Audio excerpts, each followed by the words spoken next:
Dear students, welcome back. Monday, आप यदि Sunday को इस वीडियो का इंतजार कर रहे थे देन सॉरी, लेकिन मैं लेकर के आया हूं फिर से एक एपिसोड वीकली करंट अफेयर, जो आप में से अब कई लोग इसको देखते हैं। मैं जैसे व्यूअरशिप से देख रहा हूं और ये हर कॉम्पिटिटिव एग्जाम के लिए आपको हेल्प करेगा, चाहे वो सिविल सर्विसेज हो या पॉल साइंस के कोई भी competition. So let us begin. 1 से 7 अगस्त में देखते हैं दुनिया और भारत में होता क्या है एग्जामिनेशन के लिए। यदि हम इंटरनेशनल रिलेशंस में देखें दुनिया भर में क्या हुई है, तो इससे पहले कि हम ये शुरुआत करें, ये पूरा वीक जो है वो नैन्सी पेलोसी, यूएसए और ताइवान, इसकी जो है एक भेंट चढ़ गई कह लीजिए इंटरनेशनल रिलेशन में। उसमें हुआ ये कि मैंने पिछले वीक में ही आपको कहा था कि नैन्सी पेलोसी को पहचानिए, लेकिन मुझे पता नहीं था कि ये इतना ओवर ब्लोन न्यूज बन के आएगा। नैन्सी पेलोसी जो है वहां की जो लोकसभा है, जिसको हाउस ऑफ रिप्रेजेंटेटिव कहते हैं, उसकी स्पीकर है। जैसे आप अपने यहाँ ओम बिरला हैं, लेकिन वहां पे डिफरेंट होता है क्योंकि वो प्रेसिडेंशियल सिस्टम है। तो अमेरिका में जो हाउस ऑफ रिप्रेजेंटेटिव के स्पीकर हैं या सीनेट के स्पीकर, वो बहुत इंडिपेंडेंट होते हैं गवर्नमेंट से। ऑफ कोर्स स्टेट के पार्ट हैं, स्टेट के ऑर्गन, आपको पता है, लेजिस्लेचर। तो वो थर्ड रैंकिंग मानी जाती है political office after president, vice president, speaker of the house of representative.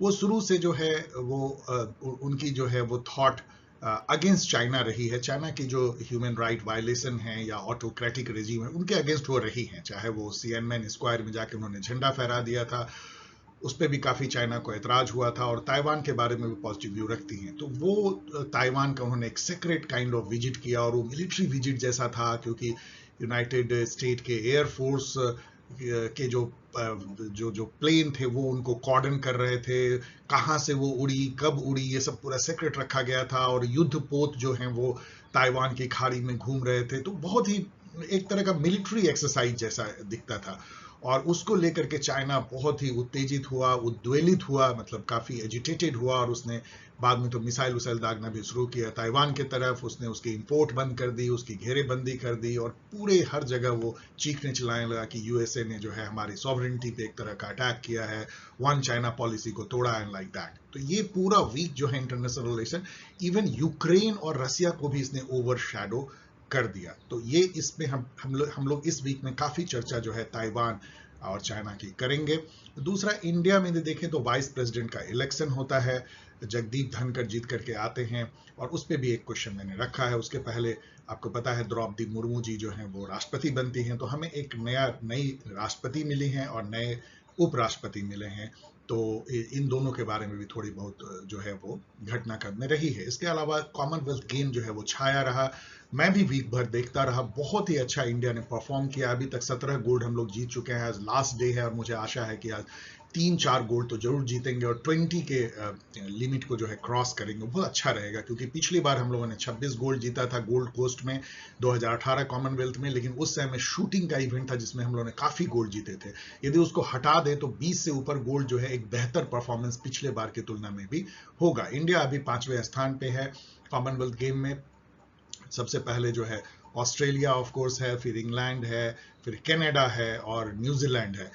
हो सकता है हम लोग न्यूजीलैंड को पीछे छोड़ दें, यदि भाग्य ने साथ दिया हम 4थे स्थान तक पहुंच सकते हैं। पिछले बार शायद हम लोग 3रे स्थान में पहुंच गए थे शूटिंग के चलते। तो ये सारी जो है घटनाएं हुई है, और थोड़ी बहुत और कुछ जो न्यूज में आया है उसको लेकर के चलिए हम लोग डिस्कस करते हैं। तो सबसे पहला जो मैंने लिया है, एक मैप लिया है। आप इस मैप को देखिए, ये एग्जामिनेशन में काफी पूछा जाता है। ये इजराइल का मैप है, इस तरह का जो है ना, ऐसे एक किस टाइप का शेप कहेंगे, इधर एक ट्रायंगल है और इधर इस टाइप का एक इरेगुलर क्वाड्रिलेटरल जैसा है। तो यहाँ पे समुद्र है, ऑफ कोर्स भूमध्य सागर, और इधर जो है वो जॉर्डन है, इधर इजिप्ट है, लाइक इधर इजिप्ट है। अब मेरा क्वेश्चन आपसे ये है कि जो पीला मार्क किया गया है 2 यहाँ पे, और इसको पहचानिए, ये कौन कौन जगह है, आपको पहचानना चाहिए। तो ये जगह जो है, और आप इस वीडियो को कैसे देखते हैं, आप इसको पॉज करते हैं, गेस करते हैं, और फिर देखते हैं सर ने क्या टिक मारा है। This is the right way to see this kind of videos. तो आपने अभी तक पॉज कर लिया होगा, नहीं तो पॉज कर लीजिए। अब इसको पहचानिए। यदि आप सही पहचान पाएंगे तो मैंने यहाँ बहुत सारे कॉम्बिनेशन दिए हैं। ये जो है बेसिकली गाजा स्ट्रिप है, ये वाला जो एरिया है वो गाजा स्ट्रिप है। स्ट्रिप मतलब पट्टी, समुद्र के बगल पट्टी, और ये वेस्ट बैंक है। West Bank. अब देखिए ये क्या है, क्यों ये दोनों फेमस हैं, क्योंकि ये इन दोनों जगहों पे फिलिस्तीन अथॉरिटी जो है, जिसको कि एक तरह का नेशन स्टेट बनाने की कोशिश है, जिसको two nation theory, two state theory कहते हैं, कि ज्यूज लोगों के लिए अलग एक स्टेट इजराइल हो जो बन चुका है 1948 में, और फिलिस्तीनी लोगों के लिए भी एक अलग स्टेट हो। तो वो जो स्टेट होगा इन दोनों को मिला करके बनने की बात है। दोनों जगह पे अभी जो है फिलिस्तीन के जो डिफरेंट ग्रुप हैं उनका एक तरह से रूल है। यहाँ पे हमास रूल करते हैं, मैंने यहाँ लिखा है हमास, एक फैक्शन है पीएलओ का, कह लीजिए फिलिस्तीनी लिबरेशन ऑर्गेनाइजेशन का, या एक फिलिस्तीनी के जो स्टेट के लिए जो लड़ते हैं उसका एक ग्रुप है हमास। और दूसरा ग्रुप है फतेह। फतेह जो है ओरिजिनल जो यासर अराफात का ग्रुप है, जो कंट्रोल करता है वेस्ट बैंक को।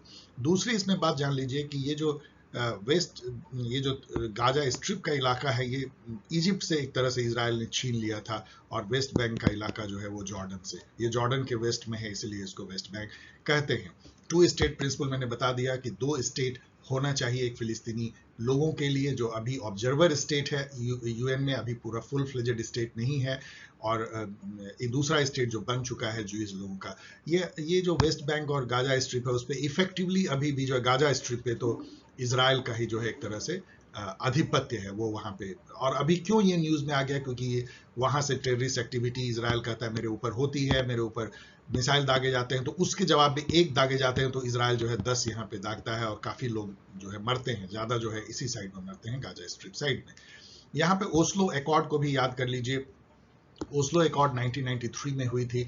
ये सबसे बड़ा अकॉर्ड था फिलिस्तीन और इजराइल के बीच में, जिसमें यह हुआ था कि एक फिलिस्तीनी अथॉरिटी बनेगी, पीए बनेगी, और वो गाजा स्ट्रिप और वेस्ट बैंक में अपना वो उसका लेजिस्लेटिव असेंबली होगा, उसमें इलेक्शन होगा, और उस एक तरह का सेल्फ गवर्नमेंट जो है उसको दिया जाएगा, बाद में वो स्टेट बनेगा। वो अकॉर्ड एक तरह से खटाई में ही पड़ गया। तो इन सब को आपको जरूर जानना चाहिए, बहुत सारे एग्जाम में आते हैं।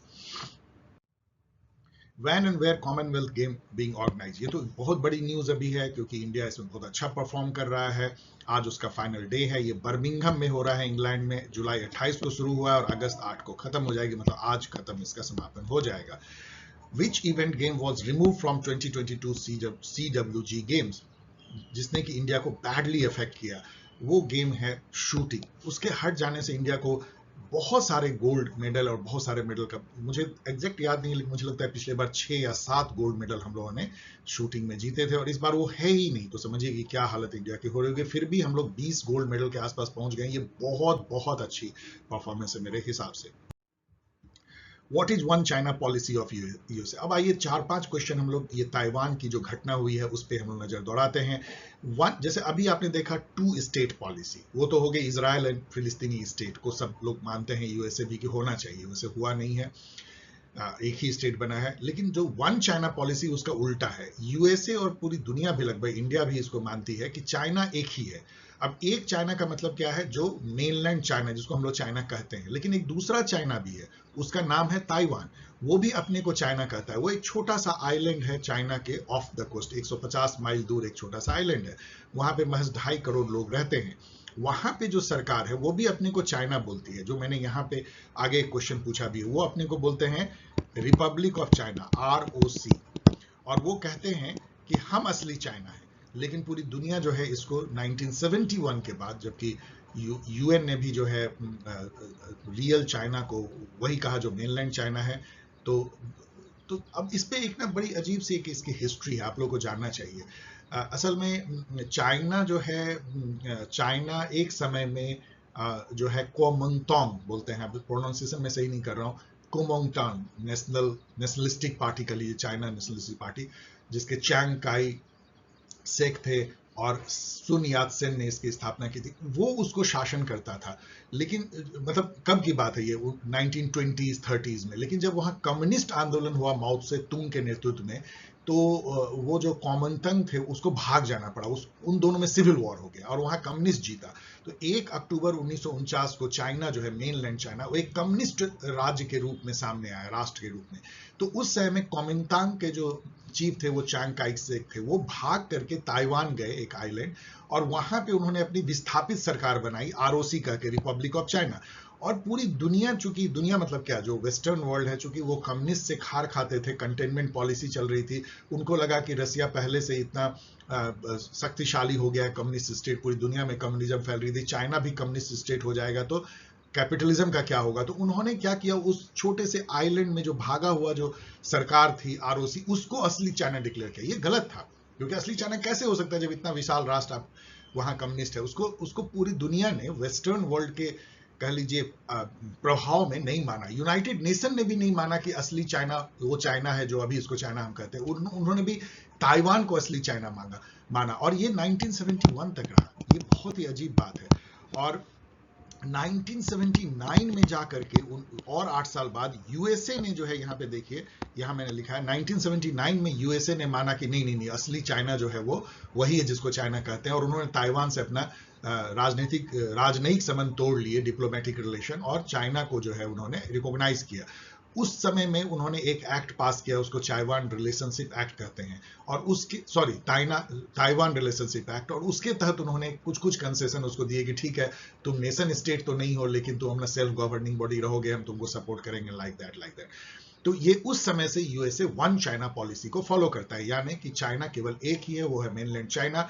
ताइवान कोई अलग कंट्री नहीं है, वो चाइना का ही पार्ट है, लेकिन उसको अलग रहने दो, उसको गवर्न करने दो, क्योंकि उसका एक इतिहास है। यही इसको वन चाइना पॉलिसी कहते हैं। सो यहाँ पे क्या आ जाएगा, USA does not recognize Taiwan as separate nation state.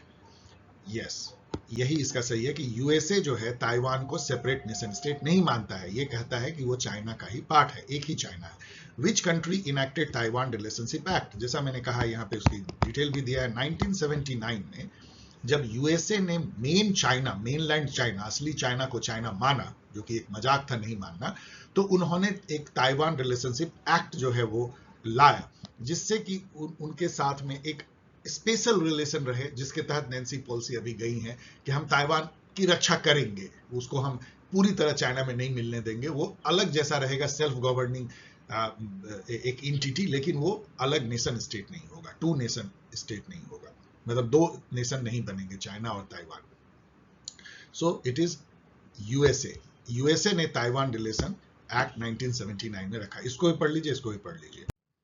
Which is not one of the bases of USA-China relation। अब क्या हुआ कि काफी इस पे तानातानी हुई, क्योंकि ताइवान रिलेशन एक्ट उन्होंने बना लिया, तो चाइना को हमेशा लगता था कि कहीं ये वन चाइना पॉलिसी ना माने, तो इन लोगों के बीच में काफी सारे फॉर्मल इनफॉर्मल एग्रीमेंट हुए। उसमें से एक है 3 कम्युनिके मतलब होता है एक तरह का डायलॉग को यदि आपने फॉर्मलाइज कर दिया, 3 कम्युनिके। 6 एश्योरेंसेस दिया यूएसए ने चाइना को, बहुत सारे, कि हम ताइवान को नहीं मानेंगे, और one China policy, many other.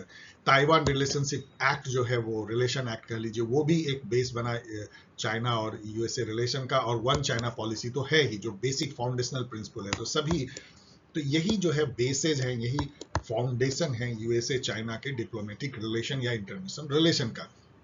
China कहता है कि नैन्सी पेलोसी की जो विजिट है ताइवान, वो इन सब को तोड़ता है। यूएसए कहता है कि नहीं तोड़ता, हमने जो किया है वो हमारे जो ताइवान रिलेशन एक्ट है और जो आपके साथ 3 कम्युनिके है, उसको वो कंफर्म करता है कि हम ताइवान की रक्षा करते रहेंगे आपके पूरी तरह के आधिपत्य से, लेकिन उसको अलग नेशन स्टेट नहीं मानेंगे। Then guideline used in conducting relation between USA and Taiwan. USA Taiwan के बीच में भी एक गाइडलाइन इशू हुआ, जो यहाँ भी है, वो है 6 एश्योरेंसेस। तो 6 एश्योरेंसेस ताइवान को उसमें दिए गए हैं, जो कि चाइना के साथ भी रिलेशनशिप का बेस है और ताइवान के साथ भी। ताइवान क्या है, ये मैंने कई बार पूछा है, आज फिर से पूछ रहा हूं, क्योंकि ये पूरा वीक ही ताइवान को समर्पित है एक तरह से। तो ये इंडिपेंडेंट नेशन स्टेट नहीं है, ये इंटीग्रल पार्ट ऑफ चाइना जो है, तो कहा जा सकता है, लेकिन ऐसा तो इंटीग्रल पार्ट है नहीं कि वो चाइना का, क्योंकि वो तो सेल्फ गवर्निंग सेपरेट टाइप का है। यूएन मेंबर स्टेट भी नहीं है, आपको पता है, ये ऑब्जर्वर स्टेट है ये, और वेटिकन सिटी जिसको होली सी कहते हैं। ये याद कर लीजिए कि 2 ही observer state, permanent observer state है यूनाइटेड नेशन में।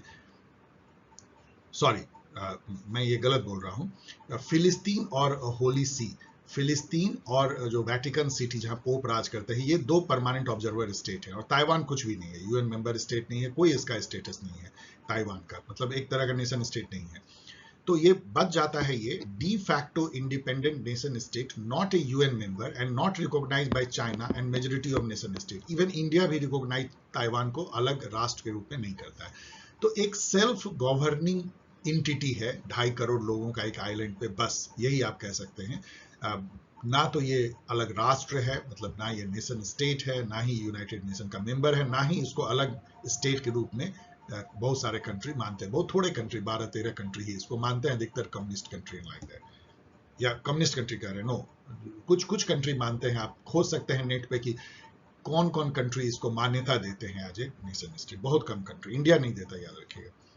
ताइवान का ऑफिशियल नेम क्या है ये भी मैंने आपको अभी बताया, ROC, रिपब्लिक ऑफ चाइना। तो ये ROC है। और यहाँ ये भी जान लीजिए कि ऑफिशियल नेम जो मेनलैंड चाइना का जो है, असली चाइना जो है, उसको PRC कहते हैं, पीपुल्स रिपब्लिक ऑफ चाइना। तो PRC वर्सेज ROC। PRC हो गया जो चाइना जिसको हम कहते हैं, ROC हो गया वो चाइना जहां जिसको हम ताइवान कहते हैं, जहां भी नैन्सी पेलोसी गई थी। एक और क्वेश्चन ताइवान को भेंट करते हैं। यूएन जनरल असेंबली का रिजोल्यूशन 2758 किससे रिलेटेड था? ये भी ताइवान से रिलेटेड था। इसमें उन्होंने जो है रिप्लेस कर दिया चाइना PRC को in place of Taiwan ROC को भगा दिया, मतलब ताइवान को हटा दिया, और इन्होंने जो है चाइना को रिप्लेस कर दिया as a member of UN. तो ये जो है रिजोल्यूशन 2758 था, 2758। तो ये भी एक मजाक था। और ये कब आया था? 1971 में आया था। कि इसके पहले समझिए कि एक आइलैंड कंट्री को आपने, जो निर्वासित सरकार है, उसको यूनाइटेड नेशन का मेंबर बनाया, और चाइना इतनी बड़ी कंट्री, सबसे बड़ी पॉपुलेशन पूरी दुनिया के, उसको आपने यूएन मेंबर तक नहीं माना था। ये सब वेस्टर्न वर्ल्ड किस तरह से एक्ट करता है, कैसे दुनिया चलती है, इसको थोड़ा अंदाज लगाइए। What is हैम्बनटोटा?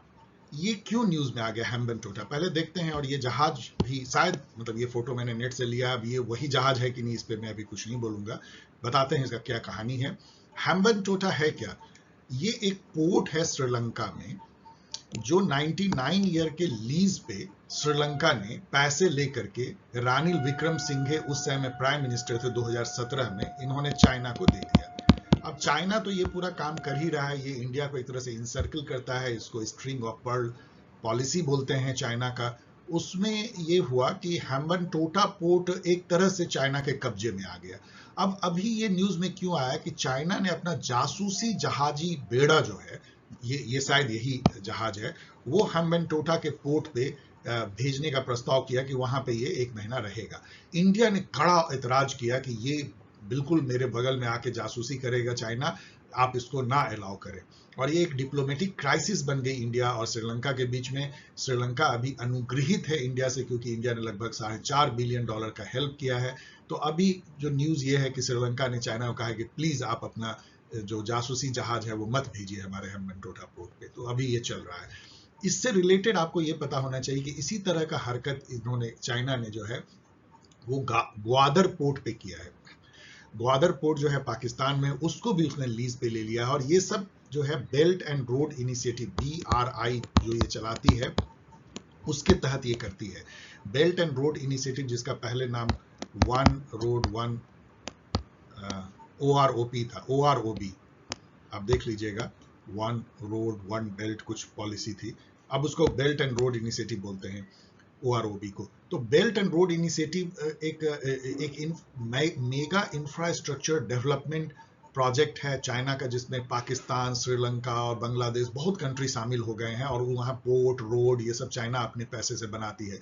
लेकिन उसका जो इरादा ये होता है कि उसको वहाँ पे अपना बेस बना ले, जैसे अभी देखिए स्पाई जहाज वहाँ पे भेज रही है। Who is Nancy Pelosi? अब ये आपको कहने की जरूरत नहीं है। ये क्वेश्चन पिछले वीक का था, तो छुपा हुआ क्वेश्चन था। अब तो ये ऐसा हो गया है कि जो बाइडेन कौन है। तो आपको पता है कि ये स्पीकर हैं United nation house of representative की, जो अभी ताइवान जाके जिन्होंने तहलका मचा दिया पूरे दुनिया में। Who was Ayman al Zawahiri? ये वीक जो है जवाहिरी के नाम भी रहा। वैसे ये ताइवान के विजिट नैन्सी पेलोसी से छिप गया, लेकिन ये बहुत बड़ी घटना थी, क्योंकि जवाहिरी कौन थे? चलिए पहले ये देखते हैं। क्या टॉप तालिबानी मिलिट्री कमांडर थे? नहीं। Top military commander of Iran? No. Chief of Al Qaeda? Yes. ये chief of terrorist organization Al Qaeda थे जिनको कि मार गिराया अमेरिका ने एक ड्रोन अटैक में काबुल में। अब ये इससे बहुत सारी बातें खुलती हैं। एक कि अमेरिका की रीच कितनी ज़्यादा है कि किसी भी कंट्री में घुस करके वो किसी भी टेररिस्ट को मार सकता है। काश हम लोग भी ऐसा कर पाते। हम लोग भी सोचते हैं कि हमारे टेररिस्ट पाकिस्तान में शरण लिए हुए हैं, लेकिन हम लोग तो नहीं मार पाते उस तरह से। लेकिन अमेरिका देखिए कि काबुल में तालिबान का शासन है और तालिबान कह रहा है कि हमको पता भी नहीं कि हमारे यहाँ रह रहा है, तो अमेरिका बोल रहा है नहीं पता तो चलो अच्छा है मैंने उसको मार दिया। और अमेरिका के जासूस ने कैसे खोज निकाला कि किस अपार्टमेंट में रहता है, और जब वो बालकनी में मान लो चहलकदमी कर रहा था तो इसके ड्रोन आपको पता है कि अनमैन्ड होता है, वहां जाके उसने गोली मारी और वो मर गया। मतलब समझिए ये फिर से मैं बोल रहा हूं कि ये इन्फिनाइट रीच को दर्शाता है अमेरिका का, इसीलिए अमेरिका अभी चौधरी बना हुआ है पूरे दुनिया का। अल जवाहिरी जो है यहाँ एक फोटो देखिए कैसे ओसामा बिन लादेन के साथ दिखते हैं। जब भी ओसामा बिन लादेन वीडियो पे आके अमेरिका को डराते थे धमकाते थे तो अल जवाहिरी बगल में बैठे रहते थे इसी मुद्रा में। ये इनका फोटो है और ओसामा बिन लादेन के मरने के बाद यही अल कायदा को चलाते थे, अल कायदा के अमीर कहलाते थे या चीफ कहलाते थे, तो इनको मार गिराया गया। तो अब लेकिन इससे ये उठता है कि क्या अल कायदा खत्म हो जाएगा? कुछ लोग कहते हैं कोई फर्क नहीं पड़ता, ये तो एक सोच है जिसमें कोई नए लीडर उभर आएंगे, कोई कमजोर हो सकती है। रामसार कन्वेंशन किससे रिलेटेड है? ये क्वेश्चन आपको पूछा जा सकता है। ये छोटी सी मतलब छुपी हुई एक तरह की इंफॉर्मेशन है। ये क्यों न्यूज में आया पहले ये जानिए। चलिए इसका आंसर पहले देख लीजिए। ये बायोडाइवर्सिटी से रिलेटेड नहीं है, ग्लोबल वार्मिंग से रिलेटेड नहीं है, कन्वेंशन केमिकल वेपन से भी नहीं है, ये वेटलैंड से है। वेटलैंड आपको पता है जैसे कि तालाब, चिल्का लेक, जैसे दलदल, सुंदरबन डेल्टा, इस तरह का जो वेटलैंड होता है, काजीरंगा पार्क एंड ऑल। तो इस तरह के जो पानी से भरे हुए जगह जहाँ पे कि बहुत बायोडाइवर्सिटी, बहुत चिड़िया आती है, बहुत सारे जानवर रहते हैं, बहुत सारे पेड़ पौधे पनपते हैं, उसको वेटलैंड कहते हैं। तो पूरी दुनिया में वेटलैंड को बचाने के लिए जो कन्वेंशन किया गया, मैंने यहाँ पे दे दिया, 1971 में हुआ है रामसार कन्वेंशन। ये ईरान के रामसार शहर में हुआ था, इसलिए इसका नाम रामसार कन्वेंशन है। तो इसके बारे में पढ़ लीजिए। क्यों ये न्यूज में था? इसके चलते क्योंकि इंडिया ने 10 और जो है वेटलैंड, जिसको कि रामसार साइट कहते हैं, जब भी रामसार कन्वेंशन के अगेंस्ट के अंतर्गत कोई आप वेटलैंड को कहते हैं कि प्लीज इसको डेजिग्नेट कर लो, तो उसको कुछ आपको उसके लिए रक्षा के लिए करना पड़ता है। मतलब उसकी रक्षा करनी पड़ती है, लोगों के इंक्रोचमेंट से बचाना, चाहे वहाँ बायोडाइवर्सिटी को जिंदा रखना, मेंटेन रखना है, उसके इकोलॉजी को सस्टेन करना, ये सब करना पड़ता है। तो 10 और साइट को जो है इंडिया ने जोड़ा। इससे इंडिया में 64 वेटलैंड साइट जो है रामसार कन्वेंशन के अंदर इंडिया में है, इतने हेक्टेयर का। इस पे एक और क्वेश्चन आगे इसी से जुड़ा हुआ पूछेंगे। अब चलिए हम लोग आते हैं इंडिया के न्यूज पे। लेटेस्ट एयरलाइन, ये वीक जो है एक एयरलाइन के नाम भी रहा जिसने कि पहली बार जो है एक उड़ान भरी मुंबई से अहमदाबाद, और वो एयरलाइन का नाम क्या है जो अब जुड़ गई है, जिसमें आप भी कुछ दिन में सफर करेंगे? क्या ये गगन है, क्या ये हवाई है, क्या ये सीता है, क्या ये आकाशा है? तो ये है आकाशा, आकाश कह सकते हैं उसका, आकाशा। ये राकेश झुनझुनवाला जो हैं वो काफी शेयर मार्केट में इन्वेस्ट करते हैं, उससे उन्होंने काफी पैसे कमाए हैं। उन्होंने ये एयरलाइंस खोला है कुछ लोगों के साथ में।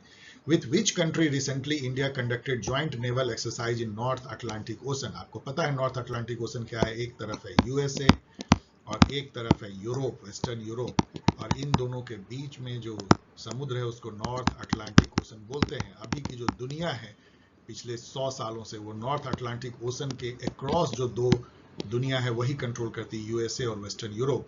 उस नॉर्थ अटलांटिक ओशन में फ्रांस और इंडिया ने ज्वाइंट नेवल एक्सरसाइज किया जो हर साल वो करते हैं, इसका नाम है वरुणा। इसको भी याद कर लीजिए। तो फ्रांस के साथ इंडिया ने वो ज्वाइंट नेवल एक्सरसाइज किया। यहाँ पे कंपटीशन के लिए याद रखिए कि बहुत सारे नाम जो है, शक्ति, गरुड़ा, वरुणा, ये सब जो है याद कर लीजिए, जो कि मालाबार, जो ज्वाइंट नेवल एक्सरसाइज या ज्वाइंट एयर एक्सरसाइज जो दो फोर्सेस करती हैं, उसका कुछ एक नाम दे दिया जाता है। Recently Indian government auction spectrum, ये भी वीक बहुत इंपॉर्टेंट रहा क्योंकि एक बहुत ही एक्साइटिंग नई सर्विस आपको मिलेगी जिससे कि कई चीजें जो इंटरनेट पे अभी आप नहीं कर पाते हैं वो करने लगेंगे, क्योंकि स्पीड बहुत हाई हो जाएगी। उस तरह की स्पीड आपको मिलेगी जैसे घर में वाईफाई से मिलती है, ऐसी आशा है। और उस मोबाइल को क्या कहते हैं और उसका क्या स्पेक्ट्रम अभी ऑप्शन हुआ है? उस मोबाइल को कहते हैं 5G मोबाइल। अभी 6G तो आया नहीं, उस पर भी रिसर्च हो रही है। अभी 4G इंडिया में चल रहा है। 5G मोबाइल में ऐसा माना जा रहा है कि रियल टाइम एप्लीकेशन जैसे कि दूर से बैठ के ऑपरेशन होना, टेली एजुकेशन होना, ये सब जो है काफी चीजें हो जाएंगी। वो उसके लिए स्पेक्ट्रम चाहिए होता है। स्पेक्ट्रम क्या होती है? स्पेक्ट्रम है कि किसी कंपनी को एक पर्टिकुलर फ्रीक्वेंसी का रेंज, जैसे मान लीजिए 700 मेगाहर्ट्ज। मेगाहर्ट्ज का मतलब होता है 10 पर पावर 6 हर्ट्ज। हर्ट्ज मतलब कि एक कोई जो वेव होता है 1 सेकंड में 1 साइकिल से पूरा करता है, उसको हर्ट्ज बोलते हैं। तो इतना हाई फ्रीक्वेंसी।